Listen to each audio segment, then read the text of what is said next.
Or for more evidence, we could turn to archaeology, where there are now over 25,000 dig sites related to the Bible's histories. Many archaeologists have admitted that they dug holes, not just expecting but hoping to find the Bible's claims to be incorrect, because public media would turn that into a newspaper headline which would help their fundraising. So while there's always room for debate around timing in archaeology, they ended up confirming again and again that this book is an accurate record of history. So what's the issue? Here it is. It's the miracles.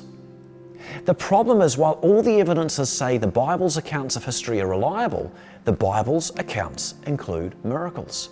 And if you're an atheist who's decided you won't believe that a God exists, your belief system says miracles can never happen, full stop. And so the evidences don't matter to you, because they have to have it wrong because miracles don't happen. And that's the actual issue. Yet if a God exists, miracles can happen. If even just a spiritual realm exists, which 95% of the world believes, because 95% of people are religious at some level, miracles are possible. And even contemporaries of Jesus who didn't believe him admit his miracles happened. Two of the most well-known examples are Josephus, who wrote for the Romans, published in AD 93, and then the writings of the Jewish Talmud, which, among many things, confirm Jesus was a miracle worker, though it says that his power came from the devil. If you put a dozen of these not Christian writers from Jesus' time together, well, guess what you've got?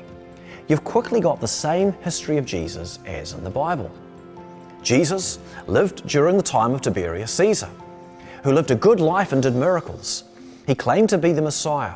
He was crucified under Pontius Pilate on the eve of the Passover festival, with an eclipse of the sun and an earthquake occurring when he died.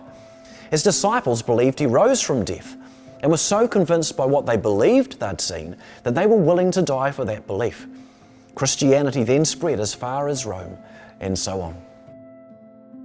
Simon Greenleaf was a Harvard Law professor. He's a noted legal mind from history too, because of some things he wrote on legal evidence that are still recognised today. He was asked to investigate the trustworthiness of the four gospel accounts about Jesus, called Matthew, Mark, Luke, and John. He applied his principles of legal evidence to see if the writers were telling the truth, and came to an unexpected conclusion, because he concluded that they were. And he was so compelled by what he discovered that he changed his beliefs and became a Christian. And his story isn't a one-off. It keeps being repeated when people really investigate. In our own times, Lee Strobel was a successful journalist, and he was an atheist, which means he was more than frustrated when his wife became a Christian. So he decided to apply his skills of investigation to the Jesus story, to then write some newspaper articles to be able to prove to everyone that the Bible's accounts were unreliable. However, to his surprise and disappointment, he discovered the opposite. He admits to feeling grumpy about it for quite some time, before finally giving in to the evidences, at which point he decided to start praying.